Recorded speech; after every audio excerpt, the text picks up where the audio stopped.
आज हम दोस्तों एक ऐसे लड़के की बात करने जा रहे हैं जो कभी बचपन में भूख से परेशान रहता था, पेड़ की छाल खा करके अपना जीवन यापन करता था।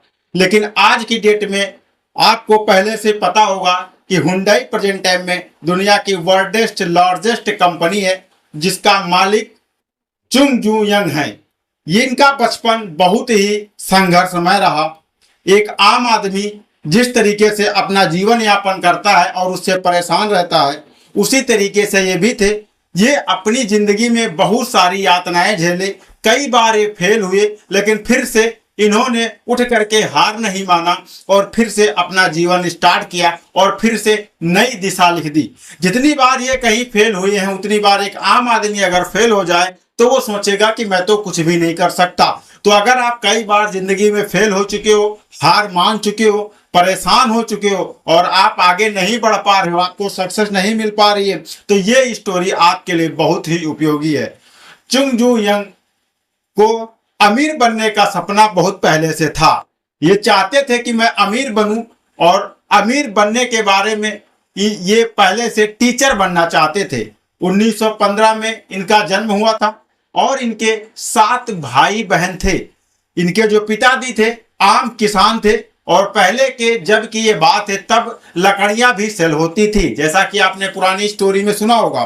तो इनके पिताजी जो है जंगल से जाकर के लकड़ियां काटते थे, उसके बाद जाकर के मार्केट में सेल करते थे और सेल करने के बाद इनका घर का किसी तरीके से खर्चा चलता था। खेती करते थे और ये खेती में भी काम करते थे, हाथ बटाते थे तथा गांव की भेड़ बकरियों को चराते थे। ये सारी काम करते थे। इनका जो सपना था वो टीचर बनने का था, लेकिन इतनी ज़्यादा इनके पास सैलरी नहीं थी, इतने ज़्यादा पैसा नहीं था जिसकी वजह से टीचर बन पाए। तो ये टीचर तो नहीं बन पाए, लेकिन ये गरीबी से बहुत ज़्यादा परेशान आ गए थे। ये सोच रहे थे कि कहीं ना कहीं कोई जुगाड़ बन जाए जिससे मैं कमाने के लिए चला जाऊं।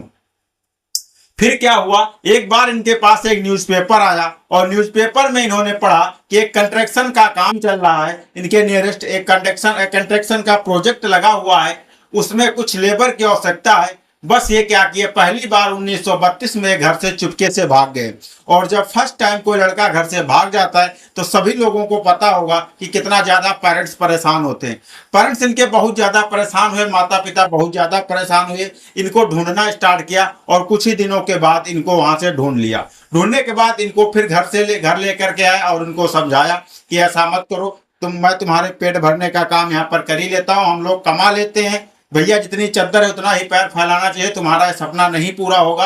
और हम लोगों के लिए अरबपतियों के सपने नहीं देखे जाते, हम लोग गरीब आदमी, हम लोग ऐसे ही जीवन यापन करते रहेंगे। इनको इनके माता पिता ने बहुत सारा समझाया, लेकिन इनके दिमाग में नहीं बैठा। इनके दिमाग में तो वही चल रहा था, कंस्ट्रक्शन का काम जो ये पैसा कमा रहे थे वही इनके जिंदगी में चल रहा था, वही इनके दिमाग में चल रहा था, वही के सपने आ रहे थे, वही का पैसा आ रहा था। और ये जब गाँव से जब ये सिटी जाते थे लकड़ियां बेचने के लिए या कोई फल या कोई सब्जी बेचने के लिए, तो वहां पर जो लग्जरी लाइफ होती थी उसे देखते थे लोग। अच्छे अच्छे कपड़े पहने, अच्छी अच्छी गाड़ियों में घूम रहे, उनके गर्दा मिट्टी नहीं लगी होती, उनका चेहरा एकदम चमकीला होता है, सब कुछ अच्छा होता है। तो ये चीजों देख करके इनके भी मन में आता था कि यार मुझे भी ऐसी जिंदगी जीना है, लेकिन कैसे जिए। तो यही सोचते थे कि यार चलो कमा करके ही जो है जिएंगे। फिर इसके बाद ये 2 बार और घर से भागे। पहली बार भागे थे, दूसरी बार फिर भागे और तीसरी बार फिर भागे। और घर से भागने के बाद ये अलग अलग जगहों पे काम किए और इनके माता पिता ने वही किया। फिर इनको ढूंढ कर घर लेकर आया, फिर इनको ढूंढ करके घर लेकर आया कि भैया जो है भागो भागो मत। ये कहते थे कि मुझे अमीर बनना है, मुझे पैसे वाले बनना है, मुझे जो है इनकी जैसी जिंदगी जीना है। लेकिन इनके माता पिता कहते थे कि हमारे पास इतना पैसा नहीं जो हम तुम्हें धंधा करवा पाएं, कोई बिजनेस करवा पाएं, तो तुम ऐसा नहीं कर सकते। लेकिन एक लगन होती है ना, एक इच्छा शक्ति जो होती है, अगर आप कुछ ठान लेते हो तो इन्वायरमेंट भी आपकी मदद करने में लग जाती है। तो उसी तरीके से इनकी जो इन्वायरमेंट भी इनकी हेल्प कर रही थी और ये उसका लाभ उठा रहे थे। फिर 18 साल की उम्र में ये जो है फिर चौथी बार घर से भाग गए। जब चौथी बार ये घर से भागे तो इनके पेरेंट्स ने कहा कि चलो अब ये घर से भाग गए हैं तो अब 3 बार तो इनको मैं ला चुका हूं, चौथी बार इनको नहीं लाऊंगा। और ये खुद ही जब भाग गए, थोड़ा बच्चा हमारा जागरूक हो गया, 18 साल का भी हो गया, चलो ये अपनी जिंदगी जी लेने दो इनको। ये 18 साल की उम्र में जब भागे तो सियोल चले गए। सियोल साइड में जा करके ये काम करने लगे और ये जो सियोल था ये कोरिया की राजधानी थी, वहां पर ये काम कर रहे थे। ये पहले इन्होंने मजदूरी की। मजदूरी करने के बाद इन्हें लगा कि यार मजदूरी में तो शाम मॉर्निंग में 9 बजे से शाम 6 बजे तक मेहनत होती है और रोज काम बदलता है। तो इन्होंने फिर फैक्ट्री में एक जॉब करना स्टार्ट कर दिया। फैक्ट्री में जब इन्होंने जॉब करना स्टार्ट किया तो थोड़े दिन बाद इनका वहां पर प्रमोशन हो गया और असिस्टेंट बन गए वहां पर। असिस्टेंट बनने के बाद फिर इन्होंने कहा कि यार यहाँ पर भी मजा नहीं आ रहा, मेहनत बहुत ज्यादा हो रही है बट पैसा बहुत कम मिल रहा है। फिर एक चावल की दुकान पर इनको डिलीवरी बॉय का जॉब मिल गया। अब वहां पर ये बहुत ईमानदारी और निष्ठा के साथ वहां पर काम करना स्टार्ट कर दिए। हर आदमी को टाइमली सामान पहुंचा रहे थे, जिससे कि इनका जो मालिक था वो बहुत ज्यादा खुश हो गया और इनको प्रमोट कर दिया। बाद मात्र 6 महीनों में इनको शॉप का मैनेजर बना दिया। ये बहुत ज्यादा हैप्पी हो गए। किस्मत यही से इनकी बदली और 1937 में जो शॉप का मालिक था वो बीमार हो गया। इतना नहीं चल पा रहा था कि जो है वो किसी तरीके से दुकान पर आए या कोई देखे। बस इनका क्या था, इन्होंने पूरी तरीके से दुकान का चार्ज संभाल लिया। 22 साल की उम्र में ये मालिक बन गए और इन्होंने पूरा सामान इनका जो है चार्ज संभाल लिया। और चार्ज संभालने के बाद फिर अपने ब्रेन का इन्होंने यूज किया। इन्होंने लो कॉस्ट रखी, हाई क्वालिटी का प्रोडक्ट रखा और टाइमली डिलीवर्ड करना स्टार्ट कर दिया। अब जब इतना काम करना स्टार्ट कर दिया, धीरे धीरे इनका प्रोडक्शन बढ़ने लगा और इनकी शॉप बहुत तेजी से चलने लगी और अच्छा खासा इनको वहां से प्रॉफिट आने लगा। लेकिन अब यहां से फिर से किस्मत बदली और उस टाइम जो है जापान वर्ल्ड वार स्टार्ट हो गया और जो जापानी सैनिकों के लिए चावल की रिक्वायरमेंट थी और कई सारी चावल की दुकानों पर जापानी सैनिकों ने कब्जा कर लिया। और कब्जा करने के बाद ये फिर से जो है बेकार हो गए। अब ये कुछ नहीं कर सकते थे, गांव भाग के आ गए। तो उनके माता पिता ने पूछा, भैया क्या हुआ सपने का? देखा सपना तो सपना है, कोशिश जारी है और एक दिन बन के दिखाएंगे। फिर 1940 में इन्होंने 3000 वॉन का लोन लिया और लोन लेने के बाद एडो सर्विस एक नया गैराज खोला। उस गैराज में मात्र 1 महीने चलने के बाद आग लग गई और सब कुछ जलकर राख हो गया। जिन जिन की गाड़ियां जली थी वो लोग अपना मुआवजा मांग रहे थे, गवर्नमेंट अपना लोन का पैसा मांग रही थी, सारे लोग इनको इधर उधर से परेशान कर रहे थे। इन्होंने फिर से हार नहीं मानी और फिर से कोशिश किया और 3500 वॉन का फिर से इन्होंने लोन लिया ना। और उससे बड़ा गैराज खोलने के बाद इन्होंने 3 सालों में सारा कर्जा चुका दिया।